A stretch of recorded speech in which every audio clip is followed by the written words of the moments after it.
தமிழ்நாடு வணிக சங்கங்களின் பேரமைப்பில் திருச்சியில் இன்று 30க்கும் மேற்பட்ட வியாபாரிகள் தங்களை இணைத்து கொண்டனர். தமிழ்நாடு வணிக சங்கங்களின் பேரமைப்பு மாநில தலைவர் விக்ரமராஜா தலைமையில் தமிழகம் முழுவதும் பல்லாயிரக்கணக்கான வியாபாரிகள் இணைந்து செயல்பட்டு வருகின்றனர். இதன் ஒரு பகுதியாக திருச்சி பேரமைப்பு அலுவலகத்தில் மாவட்ட துணை தலைவர் ரஹீம் முன்னிலையில் பீமநகர் என்எம்ஆர் பிரியாணி கடை உரிமையாளர் ரகுமான் தலைமையில் அப்துல்லா, சேட்டு, இப்ராஹிம், பாபு, சரவணன், மணி, சந்தோஷ், முய்தீன் உட்பட 30க்கும் மேற்பட்டோர் தங்களை இணைத்து கொண்டனர். அவர்களை தமிழ்நாடு வணிகர் சங்கங்களின் பேரமைப்பு மாநில பொதுச் செயலாளர் கோவிந்தராஜலு பொன்னாடை போர்த்தி அவர்களை பேரமைப்பில் இணைத்து கொண்டார். இந்நிகழ்வின் போது நிர்வாகிகள் திருமா, யாசர், பவன், ஜமால், அப்பாதுரை ஆகியோர் உடன் இருந்தனர். கொண்ட ஒரு அமைப்புனா தமிழ்நாடு வணிக சங்க பேரமைப்பு தான். அதனுடைய தலைவர் ஏ விக்ரமராஜா. அவர் கிறிஸ்தவரை சேர்ந்தவர். அவர் மாநில தலைவராகவும் பேரமைப்புடைய மாநில பொதுச் செயலாளராக என்னை இந்துவாகவும் மாநில பொருளாளராக ஆஜியா ஏஎம் சங்கத்துல்லா இஸ்லாமியராகவும் எந்த பாகுபாடுமே இல்லாமல் நம்ம ஒரு ஒற்றுமையான ஒரே குடும்பமாக தமிழ்நாடு முழுவதும் வியாபாரம் செய்வதற்கு ஒரு கிறிஸ்தவரையும் இந்துவையும் இஸ்லாமியரையும் கொண்ட ஒரு சமத்துவமாக கொண்டது தான் நம்முடைய பேரமைப்பாகும். ஏன்னா பொதுவாகவே வணிகர்கள் பார்த்தீங்கன்னா எல்லா ஜாதிக்காரங்களும் இருப்பாங்க, எல்லா மதத்துக்காரங்களும் இருப்பாங்க, எல்லா பிரிவினரும் இருப்பாங்க, எல்லா அரசியல்வாதியும் இருப்பாங்க. அதனால தான் ஜாதி மதங்களை கடந்து நம்ம வணிகம் செய்து கொண்டிருக்கின்றோம். அதே மாதிரி சங்கத்துடைய கொடியை கூட பார்த்தீங்கன்னா அதே மாதிரி தான் இருக்கும். உலகத்திலே இந்த ஒரு கொடி எங்கேயுமே பண்ணியிருக்க முடியாது.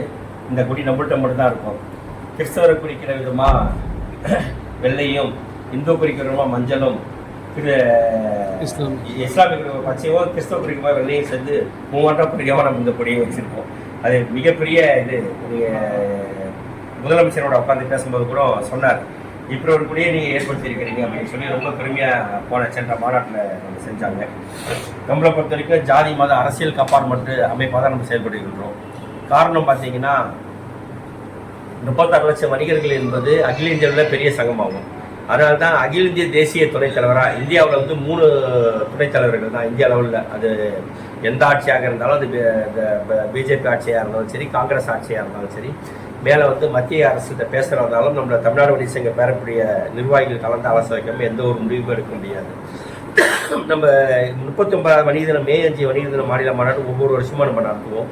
பல லட்சம் வணிகர்கள் அந்த மாநாட்டில் கலந்துருப்பாங்க. ஒவ்வொரு வருஷமும் ஒவ்வொரு ஊரில் நடத்துவோம். சென்ற ஆண்டுக்கு முந்தைய ஆண்டு நம்ம 39 வணிக தினம் இதில் நடத்தணும், நம்ம திருச்சியில் நடத்தணும் 3 வருஷத்துக்கு முன்னாடி. அதுவும் முதலமைச்சர் கலந்துக்கிட்டாங்க. அதுக்கப்புறம் நடந்த ஈரோட்டில் மாநாட்டிலையும் சரி, அதுக்கப்புறம் மதுரையில் நடந்த மாநாட்டிலையும் சரி, எல்லா அமைச்சர்களும் கலந்துக்கிட்டாங்க. அதே போல் சென்ற வருடம் நடந்த சென்னையில் நடந்த மாநாட்டில் மதுராந்தில் நடந்தது. அதுலேயும் முதலமைச்சர் 2வது முறையாக கலந்து கொண்டார்கள். நம்மளுக்கு அரசோடு இணக்கமாக போகிறது தான் நம்மளுடைய வேலை. எதிர்க்க வேண்டிய நேரத்தில் நிறையா பிரச்சனைகள் மத்திய மாநில அரசுகளால் இந்த அரசால் நம்ம நிம்மதியாக இருக்கிறோன்னு பார்த்தா, அது மத்திய அரசாக இருந்தாலும் சரி, மாநில அரசாக இருந்தாலும் சரி, நிம்மதியாக இருக்கிறவங்க நிச்சயமாக நிம்மதியாக வியாபாரிகள் இல்லை. ஏதோ ஒரு விதத்தில் நம்ம பிரச்சனைகளை சந்திச்சுட்டு தான் தொடர்ந்து இருக்கின்றோம். இருந்தாலும் நம்ம அரசோடு ஒன்றிருந்தால் மட்டும்தான் நம்ம காரியங்களை சாதித்து கொள்ள முடியுன்ற முறையில் தான் அரசோடு நம்ம ஒன்றி பல்வேறு பிரச்சனைகளை தீர்த்து இருக்கிறோம். 100 பிரச்சனை கொண்டு போகிறோம், 90 பிரச்சனை முடிஞ்சுன்னா சந்தோஷம். 100 பிரச்சனை முடிஞ்சுன்னா நாம் அரசியலில் இருக்கணும், அது நம்மளுக்கு சரி வராது. தொழிலை விட்டுட்டு கல்லா விட்டுட்டு போனால் கல்லா காணாமல் இருக்கிற சூழ்நிலை. அதனால தான் வணிக சங்கத்தை மிக பிரமாண்டமாகவும் மிக வலிமையாகவும் நம்ம வலிமை நடத்திட்டு இருக்கோம். இப்போ சென்ற மாதம் 11ஆம் தேதி கூட மத்திய அமைச்சர், நிதி அமைச்சர் நிர்மலா சீதாராமனுக்கு கோயம்புத்தூரில் மிக பிரமாண்டமாக பாராட்டு வச்சோம். நம்மளுக்கு தொடர்ந்து 4 முறை வரியாக இருந்துச்சு, வியாபாரிகளுக்கு கடைபிடிக்க முடியல அப்படின்ற சூழ்நிலைகளாக இருந்துச்சு. அது 2 முறையாக ஆக்குவதற்கு, இந்தியா முழுவதும் ஆக்குவதற்கு தமிழ்நாடு வணிக சங்கங்களுடைய பேரவையுடைய தலைவர் விக்ரமராஜா என்னுடைய தலைமையில் தொடர்ந்து பிரதமரை வலியுறுத்தி பல்வேறு பிரச்சனைகள் தீர்க்கப்பட்டு 2% வரியாக நம்ம ஆக்கியிருக்கிறோம். அது 1% வரியாக கேட்டிருக்கிறோம். அதே மாதிரி நலிந்த வணிகர்களுக்கு சென்ற மாதம் கூட 1,86,000 கோடி ஜிஎஸ்டி மூலிமா வந்திருக்கு. அதில் 2-3 சதவீதங்களை மட்டும் எடுத்து நலிந்த வணிகர்களுக்கு 60 வயது கடந்த வணிகர்களுக்கு மத்திய அரசு ஒரு பென்ஷன் திட்டத்தை அறிவிக்கணும்னு சொல்லியிருக்கிறவங்க. அதையும் பரிசீலனை பண்ணுறேன்னு சொல்லியிருக்கிறாங்க. அடுத்த வாரத்தில் நான் பிரதமரையும் சந்திக்க போகிறோம். அதே மாதிரி வந்து மாநில அரசுடைய மே 5 வணிகர் தினத்திலிருந்து கெஜெட்டில் இது வரைக்கும் நம்ம 42 வருஷம் மாநாடு கொண்டாடி இருக்கோம். கெஜெட் வெளியிட்டதே கிடையாது. இந்த வருடம் வந்து மே 5 வணிகர் தின மாநில மாநாடை கெஜெட்டில் வந்து கொண்டு வரதா அறிவிச்சிருக்கிறார், முதலமைச்சர் அறிவிச்சிருக்கிறார். அதே மாதிரி வணிகநல வாரியத்தில் வந்து 50,000 1 லட்சமாக ஆக்கினார், 1 லட்சம்ன்றது 3 லட்சமாக ஆக்கினார், 3 லட்சம்ன்றது 5 லட்சமாக ஆக்கியிருக்கிறார். வணிகநல வாரியத்தில் உறுப்பினராக சேர்ந்தால் ஒரு விபத்தோ ஒரு உயிரிழப்போ எது வியாபாரிகளுக்கு நடந்தால் ஒரு 5 லட்ச ரூபா வர மாதிரி அந்த ஏற்பாடுகள் பண்ணிட்டு இருக்கிறோம். பல்வேறு காலகட்டங்களில் போராட வேண்டிய நேரத்தில் போராடி அது மத்திய அரசாக இருந்தாலும் மாநில அரசாலும் உரிமையை பெற்றிருக்கின்றோம். தமிழ்நாடு வணிக சங்க பேரமைப்பு ஒரு சிலர்கள் வந்து ஒரு பிம்பத்தை ஏற்படுத்தி இருக்கின்றார்கள். எப்படின்னா பேரமைப்பு என்பது ஒரு பெரிய வியாபாரிகளுக்கு சொந்தமானது, சிறு வியாபாரிகளுக்கு இல்லாதுன்ற மாதிரி ஒரு இப்போ ரீசெண்டாக கொஞ்சம் நாளாக நடந்துருக்கிறாங்க. காரணம் தெப்பக்குளம் NSB ரோட்டை போன்ற பகுதிகளை சேர்ந்த வந்து அந்த வியாபாரிகள் சொல்லிட்டு இருக்கிறாங்க. நம்ம அது வந்து கோர்ட்டினுடைய உத்தரவு, நம்மளுடைய அழுத்தமும் எதுவுமே கிடையாது. அவங்க இது வரைக்கும் தொழில் பண்ணிட்டு இருந்தாங்க, போயிட்டு இருந்தாங்க, எந்த விதமான பாதிப்புமே கிடையாது. இப்போ சமூக ஆர்வலர் என்ற பேரில் நிறைய பேர் LLB படிச்சுக்கிட்டு ஒரு ஜாதி கட்சியை வச்சுக்கிட்டு ஒரு மத கட்சியை வச்சுக்கிட்டு ஏதோ ஒன்று வச்சுக்கிட்டு கோர்ட்டில் கேஸை போட்டு பண்ணிட்டு இருக்கிறாங்க. அதில் வந்து ஒரு லாயர் ஒருத்தர் என்ன பண்ணுறாரு, தெப்பக்குளத்தை வந்து ஆக்கிரமிக்கிறான்னு சொல்லி கோர்ட்டில் வந்து ஆர்டர் வாங்கி 9 நாளுக்குள்ளே அந்த இடத்த காலி பண்ணணும்னு சொல்லி கோர்ட் உத்தரவின் பேரில் தான் அந்த இடத்த என்ன பண்ணியிருக்கிறாங்க, மாற்றிருக்கிறாங்க. அதுக்கும் நம்ம வணிகர் சங்கத்துக்கும் இது இல்லை. ஆனால் வணிகர் சங்கம் என்ன தொடர்ந்து சொல்லிட்டு இருக்குன்னா, நான் ஒரு கடையை வச்சிருக்கிறேன், என் கடைக்கு முன்னாடி கடையை போடுறது எனக்கு பாதிப்பு ஏற்படும், நீங்கள் கடையை போட்டுங்க வேண்டியதில்லை, எனக்கு பாதிப்பு. உதாரணத்துக்கு வந்து பார்த்தீங்கன்னா அந்த NSB ரோட்டில் ஆனந்தா கார்பரேஷன் இருக்கும். ஆனந்தா கார்பரேஷன் வந்து முகப்பு வந்து போய் பார்த்து இப்போ கூட போய் பார்த்தீங்கன்னா உங்களுக்கு தெரியும், முகப்பு வந்து 160 அடி. எத்தனை அடி? 160 அடி.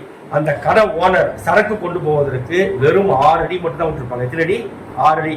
அவருடைய அவ்வளோ கோடி கணக்கில் செலவு பண்ணி முகப்பை வந்து என்ன பண்ணியிருப்பாங்க, இவங்க தரக்கடை போட்டிருக்கிறவங்க டோட்டலாக மறைச்சிருப்பாங்க. அந்த ஓனரை போய் கேட்க போனால், என்னங்க எங்கள் கடைக்கு முன்னாடி போடுறீங்க, எங்களால் தொழில் பண்ண முடியலன்னு சொன்னால் அவர் அடிக்க போகிறது, தகாத வார்த்தைகளில் வந்து பேசுறது போகும்போது இந்த மாதிரி பிரச்சனை வந்துருக்கு.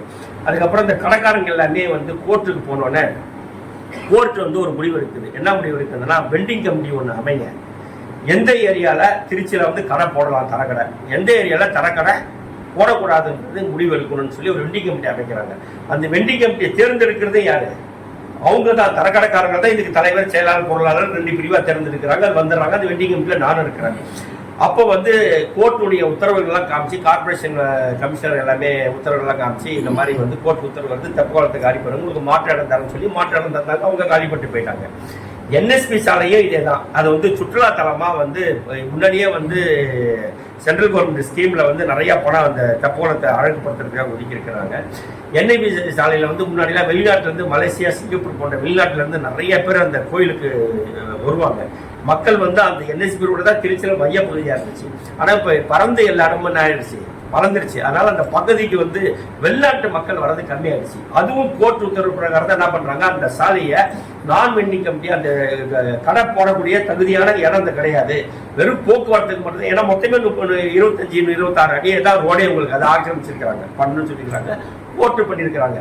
அதுல ஒரு சிலர் வந்து என்ன பண்றாங்க, அங்க கடை போடுறதுக்கு எவ்வளவு நாளைக்கு என்ன பண்ணிட்டு இருந்தாங்க உங்களுக்கு எல்லாம் தெரியுமா தெரியும். அவங்களே சிறு வியாபாரிகள் நீங்க அன்றாட பழப்புக்கு கஷ்டப்பட்டு இருக்கிறாங்க.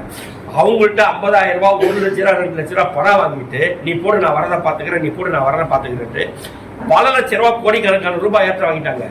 அந்த தரக்கடை வியாபாரிகிட்ட நகையை வித்து தர்றது, தாரையை வித்து தர்றது, பணத்தை கடன் வாங்கி தர்றது, வண்டி வாங்கிட்டு தந்துட்டாங்க. இப்ப நாங்க கடையை மாத்திட்டு போறோம், அந்த பணம் கேட்டா அவங்க தருவாங்களா? அவங்க வாங்கின விசிட் பண்ண ஆட்கள்லாம் கிடையாது. இப்போ நான் அந்த இடத்துல கடை போட்டிருக்கிறேன், நான் என்ன பண்றேன், இன்னொருத்தருக்கு அந்த கடை 50,000 ரூபான்றது 75,000 ரூபாய்க்கு தந்துடுறேன். 75,000 ரூபாய் போட்டு போடுறாரு, அந்த கடையை காலி பண்ணிட்டு 1 லட்ச ரூபாய்க்கு தராரு. இப்படியே மாறி மாறி மாறி மாறி போயிடுச்சு. இப்போ அரசு நீதிமன்ற தலையிட்டு ஒரு முடிவு எடுக்கும்போது என்ன பண்றாங்க, காலி பண்ண வேண்டிய சூழ்நிலை ஆகிப்போச்சு. இது யாருடைய தலையிட்டுமே கிடையாது. யார் முடிவு எடுக்கிறா? நீதிமன்ற முடிவு எடுக்குது. நீதிமன்றம் முடிவெடுக்கும் போது இந்த வியாபார சங்க தலைவர் கோவிந்தராஜன் தான் எங்களை காலி பண்ண பார்க்குறாரு அப்படின்ற மாதிரி இந்த பணம் வாங்கிட்டு கைவிட்டு வாங்கிட்டு பண்ணிட்டு இருந்தாங்கல்ல, அவங்க வெளியில வந்து பிரச்சனை இல்லை. நம்ம பேர் வந்து தவறுதலாக வந்து இப்போ நம்ம ஏதோ சிறு வியாபாரிகளுக்கு வந்து எகென்ஸ்டானவங்க மாதிரி ஒரு பரப்புரை பண்ணிட்டு இருக்கிறாங்க. அதுக்கு போய் அவங்கள்ட்ட போய் உட்காந்துட்டு நீ பணம் வாங்கின, நீ அவங்க ஏமாத்த அப்படி சொல்றதுக்கு நம்ம ரெடியா கிடையாது. நம்மளுக்கு 1008 வேலைகள் இருக்கு, இருக்கிற ஏகப்பட்ட பிரச்சனைகள் இருக்கு, சந்திச்சுட்டு இருக்கிறோம். அதனால தமிழ்நாடு வணிக சங்க பேரமைப்பு என்பது ஒரு சிறு வியாபாரி முதல் நடுத்தர வியாபாரி முதல் டெய்லி கோடி கணக்கில் வரவு செல்ற பண்ற வியாபாரி வரைக்கும் நம்ம அமைப்போட இருக்கிறாங்க. திருச்சின்னு எந்த பெரிய நிறுவனம் எடுத்தாலும் நம்ம அமைப்போட தான் ஒட்டி இருப்பாங்க. ஒரு சாதாரணமான ஒரு சிறு கடையாக இருந்தாலும் யார்கிட்ட இருப்பாங்க, நம்மள்கிட்ட ஒட்டி இருப்பாங்க. திருச்சி மாவட்டத்தில் மட்டும் நம்மளுக்கு 70,000 பேர் மெம்பராக இருக்கிறாங்க. திருச்சி மாவட்டத்தில் மட்டும் 70,000 பேர் மெம்பர் ஆகிறாங்க. தமிழ்நாடு வணிக சங்க பேரமைப்பு தமிழ்நாடு முழுவதும் பறந்து விரிந்து வலுவாக இருந்தாலும் திருச்சி மாவட்டத்தில் நம்ம இருக்கிறதா முடிவுன்ற மாதிரி தான் வளர்ந்துருக்கு. அதனால தான் எந்த அரசியல் இயக்கங்களாக இருந்தாலும், எந்த ஆட்சித் தலைவர்கள் வந்தாலும், எந்த மாநகராட்சி கமிஷன் இருந்தாலும், எது காவல்துறை வந்தாலும், வியாபாரிக்கு ஒரு பிரச்சனைன்னு போய் சொன்னால், நம்ம அமைப்பு போய் சொன்னால், நம்ம அமைப்பு நிர்வாகத்தில் போய் சொன்னால் கரெக்டான ஒரு இதுக்கு தான் வருவாங்கன்ற முடிவு அவங்க எடுத்திருக்காங்க. அதனால தான் நம்ம அமைப்பு இவ்வளோ வலுவாக இருக்கின்றது. இப்படிப்பட்ட அமைப்பில் நீங்களும் இன்று இணைத்துக் கொண்டது மிகவும் பெருமைக்குரிய விஷயம். உங்களை வாழ்க வாழ்க என்று வாழ்த்துகின்றேன். உங்களுக்கு எந்த ஒரு சிறிய இடைவெளி உங்கள் தொழிலுக்கு வந்தாலும் தமிழ்நாடு வணிக சங்க பேரமைப்பும் நானும் உங்களுக்கு உறுதுணையாக இருப்பேன் என்று கூறி விடைபெறுகின்றேன். நன்றி.